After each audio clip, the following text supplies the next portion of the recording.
Good morning everyone. आप सभी का प्रकाश शेखावत की ऑनलाइन क्लासेज में स्वागत, हार्दिक अभिनंदन। हमने पिछली क्लास में जेनेटिक्स का जनरल इंट्रोडक्शन पढ़ा था एवं उसके बाद में एकल संकर संकरण पढ़ा। आज हम पढ़ते हैं द्विसंकर संकरण क्या होता है। देखिए,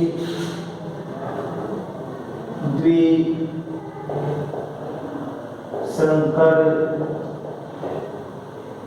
संकर डाइहाइब्रिड हाइब्रिडाइजेशन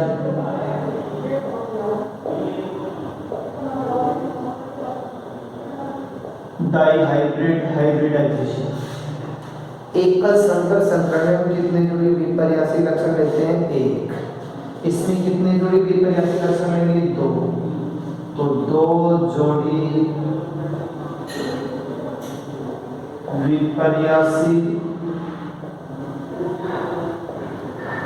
लक्षणों वाले जनकों के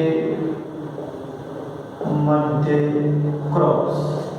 तो जब दो जोड़ी विपर्यासी लक्षणों वाले जनकों के मध्य क्रॉस कराया जाता है उसे द्विसंकर संकरण कहते हैं। अब देखिए, इसमें द्विसंकर संकरण में सबसे पहले हम देखते हैं क्या लक्षण। एक लक्षण कौन सा था? प्रभावी। और दूसरा लक्षण कौन सा था? अप्रभावी। अब हम लेते हैं प्रभावी लक्षण कौन से थे? जैसे बीज है, बीज या बीजपत्र। बीजपत्र का है गोल पीला है, प्रभावी। गोल का क्या था? जोड़ीदार। अप्रभावी था, कल पड़ा था। और पीला का क्या था? हरा। अब इसके क्या लिखेंगे? जी। तो गोल के लिए वाई वाई, आर आर, और पीला के लिए क्या लेंगे? Y Y. ये एक लक्षण के लिए एक युग्म विकल्पी जीव आवश्यक होते हैं। जोड़ीदार के लिए छोटा और हरा के लिए छोटा वाई। अब इनके क्या बनाएंगे? युग्म। तो युग्म बनाने के लिए युग्मक को बोलते हैं गैमेट। कितना? एक और एक वाई। आधे हो गए, यहाँ पे हर ये क्यों हुआ? क्योंकि 800 यानी इनमें मियोसिस होगा तब ये बनेगा, और इसमें भी क्या होगा? मियोसिस। मियोसिस होगा तो ये युग्म बन गए। युग्मकों के मध्य क्या हुआ? संग्रह। बड़ा आर छोटा, बड़ा वाई छोटा वाई। ये कौन सी पीढ़ी आई? F1 generation. जनरेशन का अर्थ होता है पीढ़ी। तो F1 पीढ़ी में कौन से लक्षण प्रकट होंगे? प्रभावी। हमेशा बड़े अक्षर प्रभावी होंगे। तो F1 पीढ़ी में जो बीज होगा वो कैसा होगा? गोल। और बड़ा वाई है तो कैसा होगा? पीला। यानी F1 पीढ़ी में जितने भी पादप प्राप्त होंगे उन पादपों के जो बीज है वो गोल और कैसे होंगे? पीले, क्योंकि उनमें प्रभावी लक्षण प्रकट होता है। अब कौन सी पीढ़ी बनाएंगे, प्राप्त करेंगे? कौन सी पीढ़ी? F2 पीढ़ी के लिए हम कौन सा परागण करवाएंगे? स्वपरागण। स्वपरागण कराएंगे। स्वपरागण बनाने के पश्चात देखिए हम क्या बनाएंगे? F2 पीढ़ी के लिए सबसे पहले युग्मक बनाएंगे। युग्मक बनाने के लिए जो है सिंपल तरीका है, 2 बार लिखो बड़े आर और 2 बार लिखो छोटे आर। ठीक है। अब एक बार कर दो बड़ा वाई, एक बार छोटा वाई, एक बार बड़ा वाई, एक बार छोटा वाई। युग्मक कितने बन गए? 4। अब युग्मक बनने के पश्चात अब क्या करेंगे? इसकी संततियां प्राप्त करने के लिए हम लोग जो है एक 16 बॉक्स बनाएंगे। तो इसमें देखिए, इसको बड़ा बना लेते हैं थोड़ा सा। जैसे इधर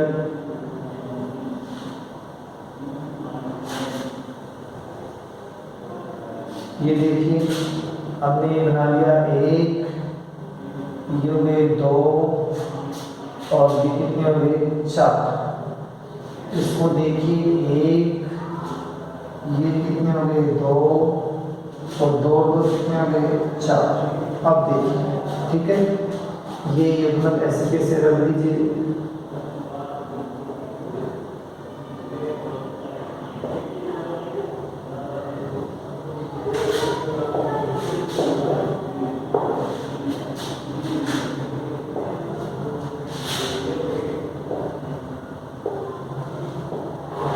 अब देखिए इस एक को इन दोनों से क्रॉस करना है, तो बड़ा बड़ा बड़ा वाई बड़ा, फिर इसको इससे गुणा करो, बड़ा आर बड़ा बड़ा वाई छोटा, फिर इसको इससे गुणा करो, बड़ा छोटा बड़ा वाई बड़ा, फिर उसको इससे गुणा करो, बड़ा आर छोटा आर बड़ा वाई छोटा। तब इसको इन चारों से मल्टीप्लाई करो, बड़ा आर बड़ा वाई छोटा, बड़ा आर छोटा वाई छोटा। फिर देखिए बड़ा आर फिर छोटा आर बड़ा वाई छोटा वाई, बड़ा आर छोटा वाई छोटा। फिर देखिए इस एक उन चारों से बड़ा आर छोटा बड़ा वाई बड़ा, बड़ा आर छोटा बड़ा वाई छोटा, छोटा बड़ा वाई बड़ा, छोटा बड़ा वाई छोटा। इसे कुल चारों से बड़ा आर छोटा बड़ा वाई छोटा वाई, बड़ा आर छोटा वाई छोटा वाई, छोटा बड़ा वाई छोटा वाई, छोटा वाई छोटा। हमेशा मैंने कहा था बड़ा अक्षर, बड़ा अक्षर कैसा होगा गोल, बड़ा वाई है तो पीला, बड़ा आर है तो गोल, और एक वाई बड़ा है छोटा नहीं बड़ा तो वाई होगा तो पीला, बड़ा आर है तो गोल और बड़ा वाई है तो पीला, बड़ा आर है तो क्या होगा गोल और बड़ा वाई है तो पीला, बड़ा आर है तो क्या होगा गोल और बड़ा वाई है तो पीला, बड़ा आर है तो गोल और बड़ा वाई है तो, बड़ा वाई नहीं है छोटा वाई है, छोटा वाई किसको बता रहा है 18, बड़ा आर है तो क्या होगा गोल और बड़ा वाई है तो क्या होगा पीला, बड़ा आर है तो क्या होगा गोल और छोटा वाई है तो क्या होगा हरा, बड़ा आर है तो क्या होगा गोल बड़ा वाई है तो क्या होगा पीला, बड़ा आर है तो क्या होगा गोल और बड़ा वाई है तो पीला, छोटा किसको लिखते हैं दोनों छोटे आर तो जोड़ीदार, बड़ा वाई है तो पीला, छोटा आर तो क्या हो जाएगा जोड़ीदार, बड़ा वाई है तो पीला, फिर ये क्या हो जाएगा छोटा आर है तो क्या हो जाएगा जोड़ीदार और बड़ा वाई है तो पीला, छोटा आर है तो क्या हो जाएगा जोड़ीदार, छोटा वाई है तो हरा। इस प्रकार कितने संगतियां बन गई 16। अब इसका हम क्या करते हैं, F2PD का क्या पढ़ेंगे लक्षण प्रारूप। लक्षण प्रारूप का मतलब तीनों टाइप, तो एक तो क्या बन गया, क्या बना गोल पीला अनुपात, एक क्या बना गोल हरा, एक क्या बना जोड़ीदार पीला, और एक क्या बना जोड़ीदार हरा। कितने प्रकार की पीढ़ियां बन गई 4, गोल पीला 1 2 3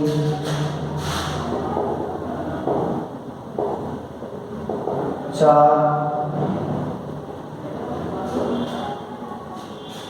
गोल पीला 1 2 3 4 5 6 7 8 9, गोल पीला 9,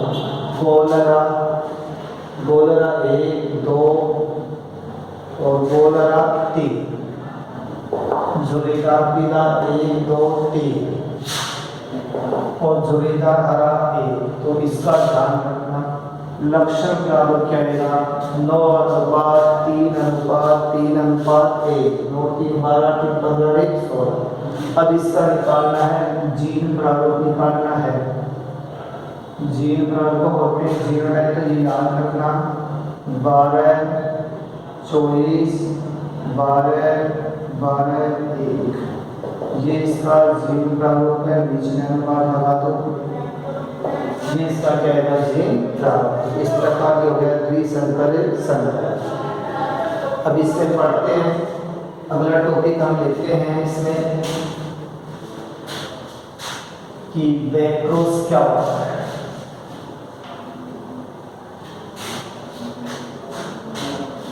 वैक्रोस देखिए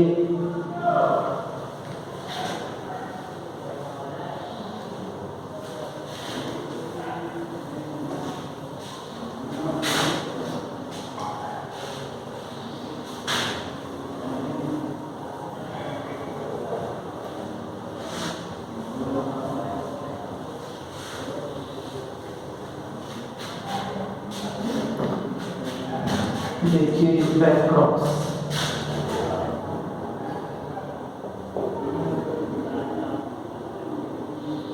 इसको बोलते हैं संकर पूर्वज संकर। क्या होता है वैक्रोस? देखिए F1 पीढ़ी का क्रॉस इससे करवाएंगे प्रभावी एवं अप्रभावी लक्षणों वाले जनक के साथ। F1 पीढ़ी का क्रॉस प्रभावी एवं अप्रभावी लक्षणों वाले जनक के साथ कराया जाता है, उसे हम क्या कहते हैं? वैक्रोस। देखिए F1 पीढ़ी में बड़ा टी और छोटा टी आता है, प्रभावी में बड़ा बड़ा और अप्रभावी में छोटा छोटा। ठीक है। वैक्रोस कितने प्रकार का होता है? दो। एक होता है टेस्ट क्रॉस, इसको बोलते हैं परीक्षणार्थ संकर। इसमें क्या होता है? इसकी परिभाषा भी जब F1 पीढ़ी का क्रॉस इसमें कराया जाता है अप्रभावी लक्षणों वाले जनक के साथ। तो देखिए F1 पीढ़ी में कौन आता है? बड़ा टी और कौन आता है? छोटा टी। और अप्रभावी में छोटा छोटा टी। इसके लिए डब्ल्यू कितने बनाएंगे? 4। ये बना दिए बड़ा टी छोटा छोटा। इस एक का इन दोनों से क्रॉस, फिर छोटे का इन दोनों से बड़ा छोटा छोटा बड़ा छोटा छोटा। अब देखिए बड़ा छोटा अनुपात छोटा 2 अनुपात 2 काट के 1 अनुपात 1। ये है F1 पीढ़ी। अगर हम इसकी F2 पीढ़ी का अनुपात निकालें तो वो क्या होगा? इनको डबल कर दो, 1 अनुपात 1 अनुपात 1 अनुपात 1। ये कौन सी पीढ़ी आ गई? F2। अब इसका देखते हैं कारण क्या रहा, क्या कारण है जिसकी वजह से ये टेस्ट क्रॉस आना पड़ा। देखिए ये कौन सा है? प्रभावी, और ये कौन सा है? अप्रभावी। लेकिन ये जो प्रभावी ये अशुद्ध है, ये कह रहे शुद्ध। शुद्ध इसका मतलब जीन प्राप्त करने के लिए, जीन प्राप्त करने के जो लिए जो है कौन सा क्रॉस करवाया गया? Test cross. इसके बाद में दूसरा देते हैं, वो है आउट क्रॉस। आउट क्रॉस में क्या है? F1 पीढ़ी का क्रॉस प्रभावी लक्षणों वाले जनक के साथ क्या कराएंगे? क्रॉस। F1 पीढ़ी में बड़ा और छोटा, प्रभावी में बड़ा और बड़ा। डब्बे कितने बनाएंगे? 4। बड़ा छोटा बड़ा और बड़ा। इस एक का दोनों के साथ बड़ा छोटा। इसका इसके साथ बड़ा और छोटा।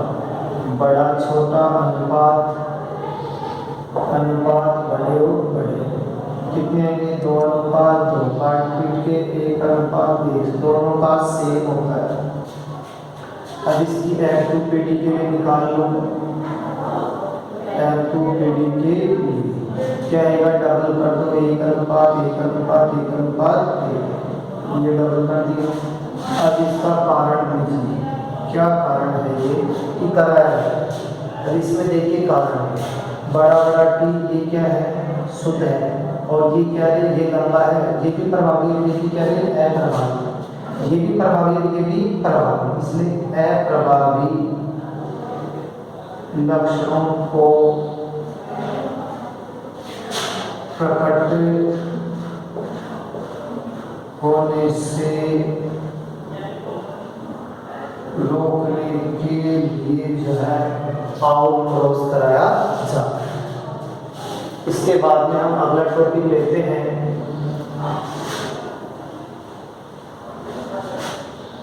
वंशानुगति के ही नियम।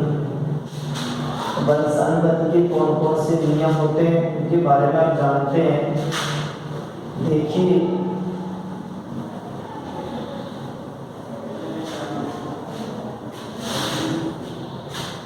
वंशानुगति के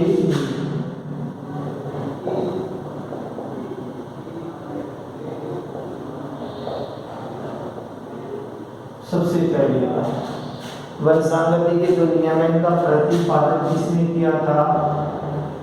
जर्मनी वैज्ञानिक कौन था? कार्ल लोरेंत्ज।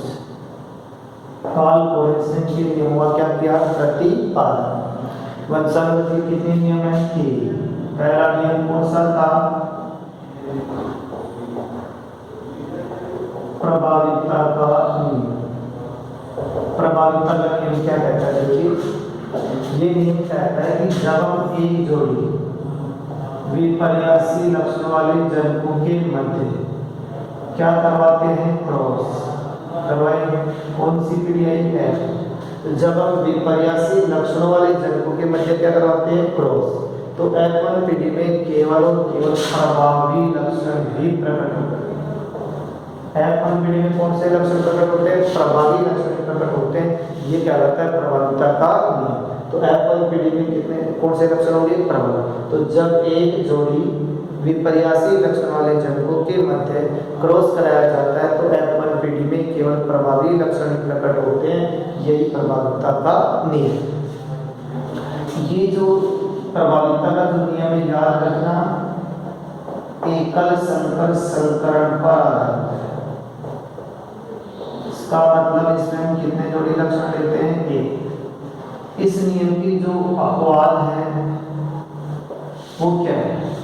इसका एग्जाम्पल भी समझ सकते हैं। सबसे पहले एग्जाम्पल ले लीजिए, जैसे एक मान लीजिए सामान्य आकार का क्या है? चूहा, और एक कौन सा चूहा है? गोना। दोनों के मध्य क्रॉस कराएंगे तो F1 पीढ़ी में कौन सा चूहा उत्पन्न होगा? सामान्य आकार का चूहा। इस नियम के 2 अपवाद हैं। पहला जो अपवाद है वो है अपूर्ण प्रभाविता,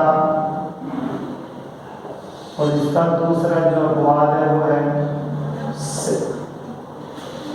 सहप्रभाविता। ये इसकी कितने अपवाद हो गए? 2।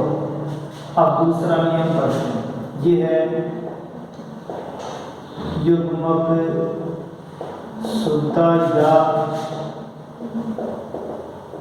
विसंयोजन या पृथक्करण का नियम।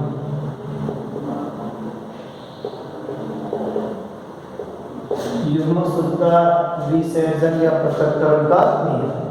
सबसे पहली बात ये जो है एकल संकरण पर आधारित है,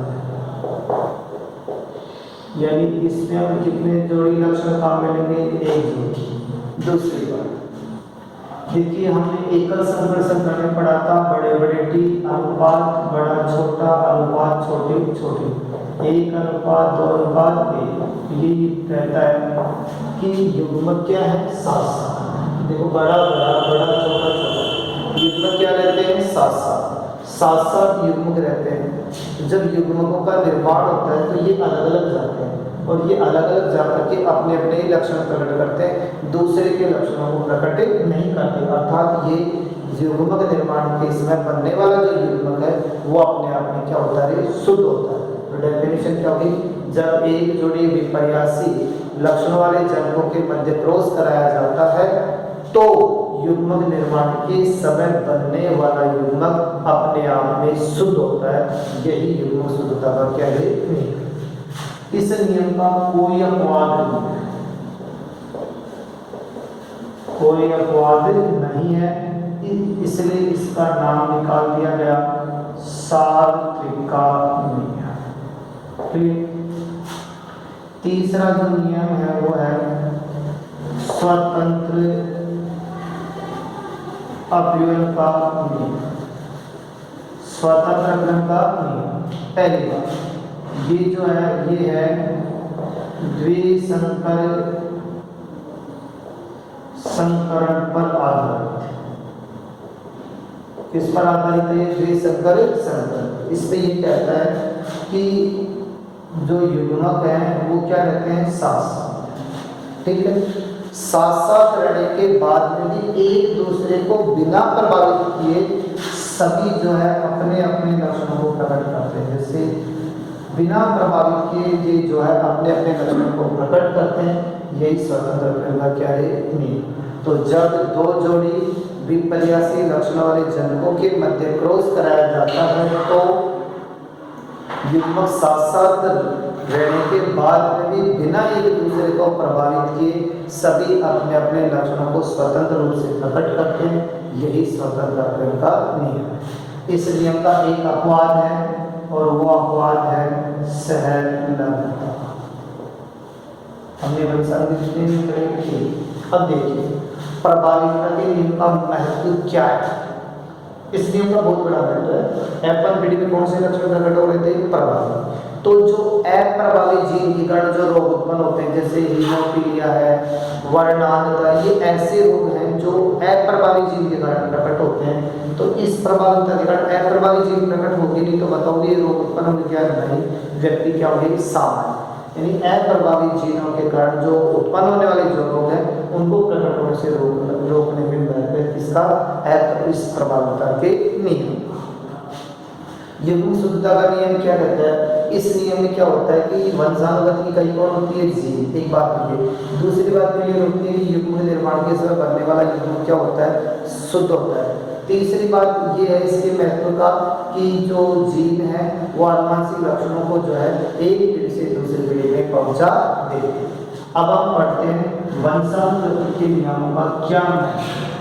तीनों को एक साथ मिला के तो ध्यान देना, वंशानुगति के नियमों का सबसे बड़ा महत्व है कि भिन्न भिन्न पादपों के मध्य क्रॉस करा करके और भिन्न भिन्न पादपों के जो लक्षण हैं उन सभी को एक ही पादप में ट्रांसफर किया जा सकता है। जैसे पादप की रोग प्रतिरोधक क्षमता में वृद्धि, फसल परिपक्वन की समयावधि में कमी, फलों के आकार में वृद्धि, वातावरण के प्रति अनुकूलित, मृदा लवणता के प्रति अनुकूलित। तो इस प्रकार भिन्न भिन्न पादपों के लक्षणों को एक ही पादप में स्थानांतरित करना। दूसरी बात भिन्न भिन्न जो जंतु हैं उनके लक्षणों को भी एक ही जंतु में स्थानांतरित किया जा सकता है। जैसे दुग्ध उत्पादक क्षमता को बढ़ाना और वातावरण के प्रति अनुकूलित करना। तो आज हमने वंशानुगति के नियम 3 पढ़े, तीनों नियमों के महत्व के बारे में जाने और लास्ट में वंशानुगति के नियम का क्या महत्व है ये हमने पढ़ा। Thank you.